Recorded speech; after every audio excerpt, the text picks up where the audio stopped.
సమాజంలో ఇంత భయంకరమైనటువంటి పరిస్థితులు లవ్ జిహాద్ పేరుతోటి ఆడపిల్లలు ఎదుర్కొంటుండే ఈ ఆడపిల్లలకి ఇంకా ఎందుకు తెలివి రాదు? వీళ్ళెందుకు నేర్చుకోరు? లేకపోతే వీళ్ళని ఎందుకు కాపాడలేకపోతున్నాం అనేటటువంటి ప్రశ్నలు చాలా మంది అడుగుతున్నారు. మై డియర్ ఫ్రెండ్స్, వీటన్నిటికీ సమాధానం చెప్పే ముందు నేను మీ ప్రియా చౌదరి.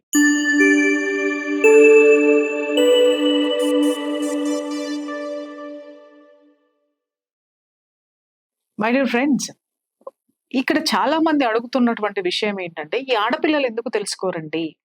ఈ ఆడపిల్లలకి ఏమైందండి? వీళ్ళకి బుర్ర లేదా అండి? వీళ్ళకి బుద్ధి లేదా అండి? అని కొంతమంది మాట్లాడితే, కొంతమంది అయ్యో! ఆడపిల్లలు మోసపోతున్నారు. వీళ్ళని ఎలా బయటికి తీసుకురావాలి? ఈ లవ్ జిహాదుల నుంచి ఎలా కాపాడాలి? అనేటటువంటివి చాలా మంది మాట్లాడేటటువంటి మాట. మై డియర్ ఫ్రెండ్స్, నేను ఇక్కడ మీకు ఒక విషయం చెప్పాలి. ఏంటి అనంటే, ఈ ప్రేమ అనేటటువంటి ఉచ్చు ఏదైతే ఉందో అది ఉచ్చనే మాట్లాడతాను. దాంట్లో చిక్కుకున్నటువంటి వాళ్ళు బయటికి రావడం అనేటటువంటిది చాలా కష్టం. ఎవడైనా సరే వేటగాడు ఏం చేస్తాడండి, చాలా పకడ్బందీగా వల పన్నుతాడు.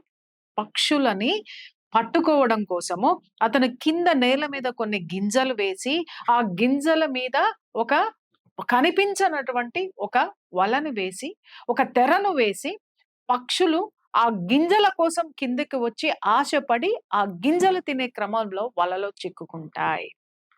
వెంటనే చిక్కుకోగానే వేటగాడు లాగేస్తాడు. ఆ తర్వాత ఆ పక్షులని తనకు ఆహారంగా మలుచుకుంటాడు. ఇదే ఇవాళ ఆడపిల్లల విషయంలో కూడా జరుగుతుంది. ఈ ఆడపిల్లలు ఎందుకు మోసపోతున్నారంటే చాలా రకాలున్నాయి దీంట్లో. నేను పద్దాక చెప్తుంటే కూడా మీకెవ్వరికీ అర్థం కావటం లేదు. అదే ఏ 'ప్రభాస్' సినిమానో, లేకపోతే ఏ 'మహేష్ బాబు' సినిమానో, లేకపోతే ఇంకేదో దిక్కుమాలిన సినిమానో రిలీజ్ అయిపోతే ఆడపిల్లలందరూ కొట్టుకుంటూ తన్నుకుంటూ పోయేసి, లేదా బాయ్ ఫ్రెండ్‌ని ఎమ్మటేసుకొని పోయి ఆ సినిమా థియేటర్‌లో కూర్చొని అరుపులు, కేకలు, గోల చేసి చిల్ అయ్యి, ఎంజాయ్ అయ్యి వస్తారు. కానీ 'కేరళ 2 స్టోరీస్' అనేటటువంటి ఒక సినిమా మీ జీవితాలకి సంబంధించినటువంటిది. మిమ్మల్ని హెచ్చరిస్తున్నటువంటి సినిమా. మీరు మోసపోకుండా ఉండేటటువంటి సినిమా. మీకు ప్రపంచంలో ఏం జరుగుతుందో చూపిస్తున్నాం మీ ఆడపిల్లల కోసమని ప్రొడ్యూసర్ 100 కోట్లు ఖర్చు పెట్టి ఒక నిజ జీవిత కథలను తెర మీదకెక్కించి, అమ్మా జాగ్రత్తగా ఉండండి, చూసి తెలుసుకోండి అనంటే ఇవాళ థియేటర్‌లు ఎన్ని నిండిపోయి ఉన్నాయి ఒక్కసారి చెప్పండి. ఆడపిల్లల్ని ఎడ్యుకేట్ చేయడానికి ఎవరికి వాళ్ళు చెయ్యనటువంటి ప్రయత్నం లేదు. మీడియా ద్వారా మాలాంటి వాళ్ళం ఎప్పటికప్పుడు ఈ మొనాలిసా లాంటి విషయాలు జరిగినప్పుడు ఖండిస్తూనే ఉన్నాము. ఆడపిల్లల దృష్టికి తీసుకెళ్తున్నాం. ఏ ఆడపిల్ల అయినా సరే ఈ వీడియోలు చూస్తుందా? సరే, ఆడపిల్ల తల్లిదండ్రులు చూస్తున్నారు. చూసినప్పుడు వాళ్ళు ఆడపిల్లకి చెప్పవలసినటువంటి పరిస్థితులు ఇవాళ తల్లిదండ్రులకున్నాయా? ఇంకొక విషయం ఏంటి అనంటే, ఈ రోజు చదువు పేరుతోటి ఏ ఎడ్యుకేషన్ సిస్టమ్ అయితే ఉందో, ఆ ఎడ్యుకేషన్ సిస్టము గత 78 సంవత్సరాల నుంచి సర్వనాశనం చేసినటువంటి ఘనత ఈ కమ్యూనిస్టులది కాదా? దాంట్లో దేని గురించి చదువుకున్నామండి? మన ధర్మం గురించి ఏమన్నా చదువుకున్నామా? రాముడు ఎంత గొప్పవాడో దాంట్లో చదువుకున్నామా? కృష్ణుడు యొక్క భగవద్గీత తత్వం ఏంటో మనం చెప్పామా? మన ధర్మంలో మనం ఉండడం అనేటటువంటిది ఎంత అవసరమో ఏ రోజైనా మన పిల్లలకి చెప్పామా? ఎప్పుడైతే గురుకులాలు అనేటటువంటివి, వేద పాఠశాలలు అనేటటువంటివి మూతపడిపోయినాయో, మోడర్న్ ఎడ్యుకేషన్ పేరు మీద వాటన్నిటిని బలవంతంగా మూసివేశారో, అక్కడ కూడా ఒక ఎడ్యుకేషన్ జిహాద్ అనేటటువంటిది నడిచిందనేటటువంటిది ఎంతమందికి తెలుసు? ఈ ఎడ్యుకేషన్ జిహాద్ అనేటటువంటిది ఎలా వచ్చిందంటే, ఆ ఊర్లో ఉన్నటువంటి జమీందారులు, అలాగే ఆ ఊర్లో ఉన్నటువంటి ధనవంతుల పిల్లలందరూ కూడా కాన్వెంట్ స్కూల్‌లో జాయిన్ అయ్యేవాళ్ళు. ఎందుకు అనంటే, ఆ రోజుల్లో బ్రిటిషర్స్ పరిపాలించారు కాబట్టి ఇంగ్లీష్ మాట్లాడాలి. అలాగే మిగిలిన వాళ్ళు కూడా అదే కాన్వెంట్ స్కూల్‌లో జాయిన్ అవ్వడం అనేటటువంటిది జరిగింది. ఆ కాన్వెంట్‌లో ఉన్నటువంటి ఇంగ్లీష్ వాడు చెప్పేటటువంటి పాఠాలు ఏముంటాయండి? నీ ధర్మం ఎంత గొప్పదో, లేకపోతే నీ భగవద్గీత ఎంత గొప్పదో, నీ కృష్ణుడు ఎంతటి వాడో, అలాగే నీ ఝాన్సీ రాణి ఎంత గొప్పదో. ఎందుకంటే ఝాన్సీ రాణి బ్రిటిష్ వాళ్ళని ఎదిరించింది. ఝాన్సీ రాణి పాఠం దాంట్లో ఉండదు. అలాగే అక్బరు, బాబరు కథలన్నీ, స్టోరీలన్నీ దాంట్లో ఉంటాయి. ఎందుకు అనంటే, ఈ ఎడ్యుకేషన్ సిస్టమ్‌లో ఉన్నటువంటి మినిస్టర్‌లు గాని, సెక్రటరీస్ గాని ఆ జాతికి, ఆ పరంపరకి కాపు కాసేటటువంటి వ్యక్తులు కాబట్టి వాళ్ళు దీన్ని గుత్తాధిపత్యంగా తీసుకున్నారు. ఎక్కడ కూడా మన సంప్రదాయ విలువలు, సాంప్రదాయబద్ధమైనటువంటి కట్టుబాట్లన్నిటినీ కూడా ఎడ్యుకేషన్ సిస్టమ్ ద్వారా తుడిచిపెట్టి వేశారు.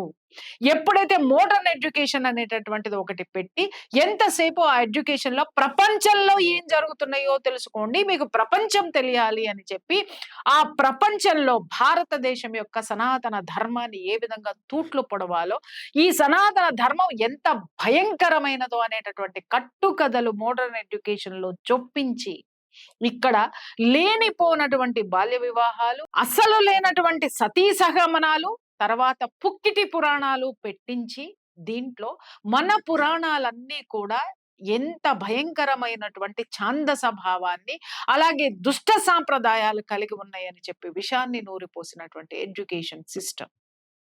ఆ ఎడ్యుకేషన్ సిస్టమ్‌లో మొలిచినటువంటి కలుపు మొక్కలు ఈరోజు వృక్షాలై, మహావృక్షాలై, అర్బన్ నక్సల్స్ రూపంలో సమాజాన్ని భ్రష్టు పట్టించినటువంటివైనం. అలాగే మన పిల్లలు ఎవరైతే ఉన్నారో కుల వృత్తులకి భయంకరంగా వాళ్ళని దూరం చేసి అవతల పడేశారు. అరే కులల్లో విభేదాలు ఉన్నాయా అంటే ఈ రోజుకి ఉన్నాయి. ఇంత ఎడ్యుకేట్ చేశామనుకున్న వాళ్ళకి ఉన్నాయి. ఈ సో కాల్డ్ అర్బన్ నక్సల్స్ మాట్లాడే దాంట్లో కూడా కుల వివక్షత ఉంది. అలాగే నక్సలైట్ల దగ్గర కూడా కుల వివక్షత ఉంది. మీకెవరికైనా తెలుసా? Yes, it is there.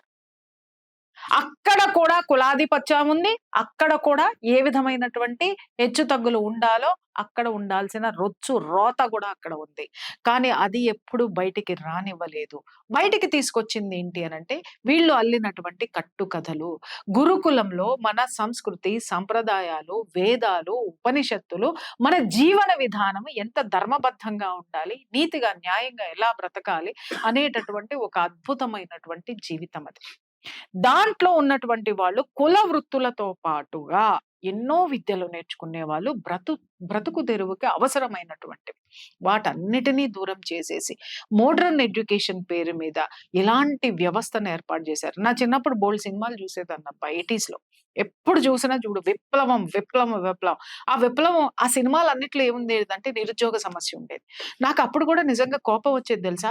ఏంటి ప్రభుత్వం ఏమీ చేయటం లేదు. ఇంత గొప్ప గొప్పగా చదువుకున్నారు. వీళ్ళందరూ ఇలా ఉన్నారా అని అందరూ చర్చించుకుంటే, అప్పుడు నాకు మైండ్‌లో ఒక క్వెషన్ మార్క్ ఏర్పడేది. ఏంటి అనంటే, నేను 10థ్ క్లాస్ చదివేటప్పటి నుంచే నా పాకెట్ మనీ కోసం నేను పిల్లలకి ట్యూషన్‌లు చెప్పేదాన్నండి. నాకు ఇంట్లో ఎవరి మీద ఆధారపడడం ఇష్టం లేదు. నా కాళ్ళ మీద నేనే నిలబడాలి. ప్రతిసారి వాళ్ళని మా అమ్మని ఇబ్బంది పెట్టడం నాకిష్టం లేదు. ట్యూషన్స్ చెప్పేదాన్ని. నాకు ఇన్‌కమ్ వచ్చేది. ఎంత మంచిగా వచ్చేది అనంటే, నా పాకెట్ మనీ చక్కగా నేను పువ్వులు కొనుక్కుంటానికి, ఒక్కొక్కసారి నా బట్టలు కొనుక్కుంటానికి కూడా వాటిల్ని దాచుకునేదాన్ని. మా అమ్మమ్మ అంత జాగ్రత్తగా దాచిపెట్టేదనమాట. అంత బాగా మాకు నేర్పినటువంటి వ్యవహారం. నాకనిపిచ్చేది మేము ఎంఏ చదువుకున్నాం. ఈ చదువులు మాకొద్దు. ఏవో సినిమాల పేర్లు భలే ఉండేయబ్బా! ఎప్పుడు చూసినా డప్పు కొట్టుకుంటూ విప్లవాత్మకమైనటువంటి పాటలొచ్చేసాయి. ఆ పాటలు విన్నప్పుడల్లా నాకు కూడా అసలు బ్లడ్ బాయిల్ అయ్యేదనమాట. అబ్బా! సమాజం ఇలా ఉందా అని. మళ్ళీ ఒక ప్రశ్న వచ్చేది. నేను 10థ్ క్లాస్ చదువుకునేదాన్ని. నేనే ట్యూషన్‌లు చెప్తున్నాను. నాకు పాకెట్ మనీ వస్తుంది. ఈళ్ళు ఎంఏలు తర్వాత పీహెచ్‌డీలు చేసిన వాళ్ళందరికీ ఎందుకు ట్యూషన్‌లు చెప్పరు? ఎందుకు వేరే వర్కులు ఎందుకు లేవు? వాళ్ళు స్వతంత్రంగా ఎందుకు బతకలేరు? వాళ్ళ చదువు స్వతంత్రంగా బ్రతకడం నేర్పాలి కదా! వీళ్ళెందుకు పారాసైట్‌లాగా గవర్నమెంట్ మీద ఆధారపడుతున్నారు? ఎందుకంటే నేనెప్పుడు గవర్నమెంట్ మీద ఆధారపడలేదండి. ఎప్పుడు కూడా నా స్వతంత్రంగా ఎలా బ్రతకాలనేటటువంటిది ఆ స్కిల్ డెవలప్‌మెంట్స్ అనేటటువంటివి నేర్చుకున్నాను. అలా నేను పైకొచ్చాను తప్ప ఎప్పుడు నాకిలాంటి ఆలోచన లేదు. ఈ భారతదేశంలో ఉన్నటువంటి సనాతన ధర్మం అనేటటువంటిది అతి భయంకరమైనటువంటి మూఢనమ్మకాలతో కూడుకున్నటువంటిది. ఇక్కడ విద్య అనేటటువంటిది లేదు. అవిద్య ఉంది. ఎవడొచ్చాడంటే బ్రిటిష్ వాడొచ్చి క్రిస్టియన్స్ వచ్చి స్కూల్స్ పెట్టారంట. చెప్తున్నారు కొంతమంది. ఎవడ్రా చెప్పింది? ఏ ఎడ్యుకేషన్‌రా నువ్వు పెట్టింది? ఆడు పెట్టిన ఎడ్యుకేషన్‌కే కదా! నీకే ఎడ్యుకేషన్ లేక దశం భాగాలు వసూలు చేసుకుంటా కూర్చున్నావు నువ్వు. మా ఎడ్యుకేషను, మా సంస్కృతి, మా సంప్రదాయం తెలిసిన వాళ్ళం సమాజంలో మేమెలా ఉన్నామో కరెక్ట్‌గా ఉన్నాం, పర్ఫెక్ట్‌గా ఉన్నాం. ఇలాంటి విద్యా వ్యవస్థ కూడా ఈరోజు మన సంప్రదాయాలని, మన ధర్మాన్ని కూడా వెక్కిరించేటట్టు చేసింది.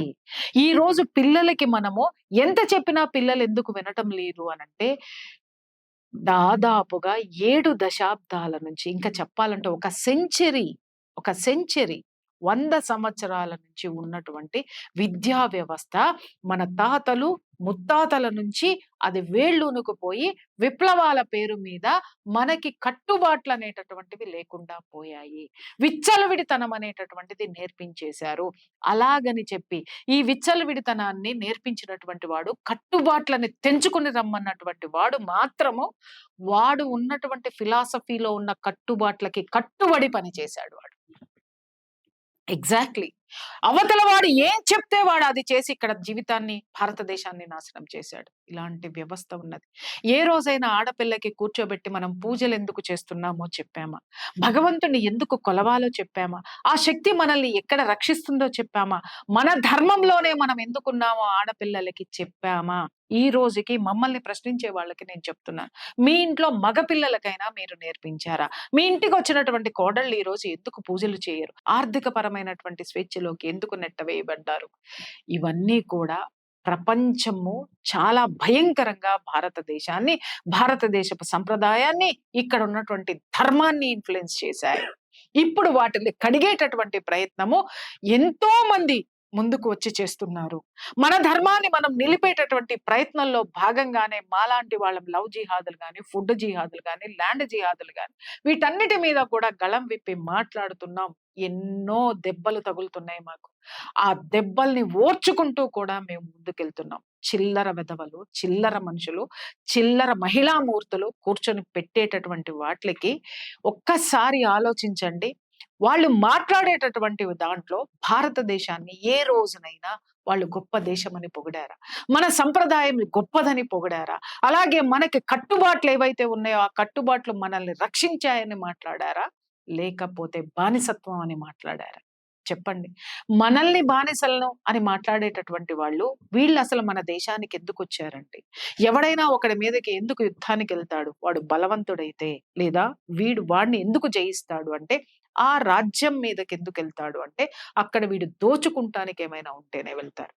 అలాగే వీళ్ళందరూ కూడా ఇక్కడికి వచ్చి డబ్బును దోచుకున్నారు, సంప్రదాయాల్ని తుడిచిపెట్టేశారు, ఇక్కడ ఉన్నటువంటి ఎన్నో వనరులను వాడుకున్నారు. మణులు, మాణిక్యాలు, వెలకట్టలేనటువంటి వజ్రాలు, ఎంత సంపద ఇక్కడ నుంచి గజనీ మహమ్మద్ ఎన్ని సంవత్సరాలు, ఎన్ని నెలలు వాడు తరలించాడో ఓడల్లో. తెలియనటువంటి చరిత్ర ఈ రోజు మన ఆడపిల్లలది. ఈ చరిత్రలో మనం ఎప్పుడు చెప్పామండి? ఎప్పుడైనా చెప్పేటటువంటి ప్రయత్నం మనం చేశామా? మేం మాట్లాడుతుంటే కింద ఉన్న రొచ్చుకోలు వెధవలందరూ కూడా, వెధవ మొహాలన్నీ కూడా కామెంట్లు పెడుతున్నాయే. ఈ రోజు నేను మాట్లాడే ప్రతి మాట రేపొద్దున మీ ఇంట్లోకి వచ్చి కూర్చున్న రోజున ఆ నొప్పి మీకు అర్థమవుతుంది. అప్పటి వరకు మీకు అర్థం కాదు. మీకు అర్థం అవ్వాలి అని మేము మీకు చెప్పడం లేదు. అర్థం చేసుకోవాల్సినటువంటి ఆడపిల్లలకి చెప్తున్నాను. అలాగే అర్థం చేసుకోవాల్సినటువంటి భారతీయులకి చెప్తున్నాను, హిందువులకి చెప్తున్నాం తప్ప మీకెవడికి చెప్పడం లేదు మేము. మూసుకొని కూర్చోండి. ఆడపిల్లలు ఎందుకు ఈ విధమైనటువంటి దీంట్లోకి వెళ్తున్నారు, నెట్టబడుతున్నారంటే కూర్చొని మాట్లాడుతుంటే 365 ఎపిసోడ్లు సరిపోవండి.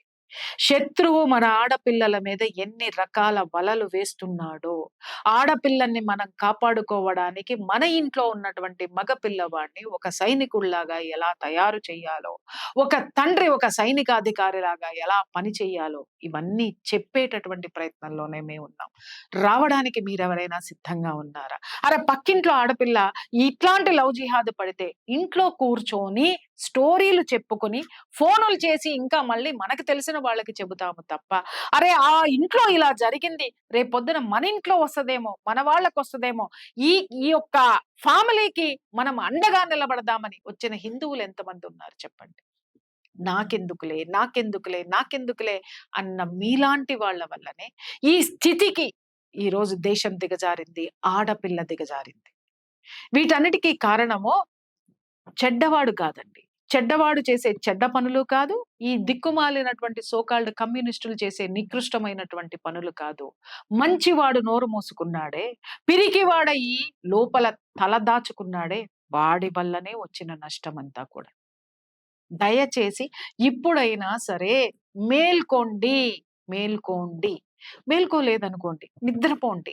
నిద్రపోండి కానీ నిద్ర నటించకండి. నటించినారనుకోండి ఏదో ఒక రోజు వేటు మీ మీదే పడుతుంది. తస్మాత్ జాగ్రత్త. భారత్ మాతాకి జై.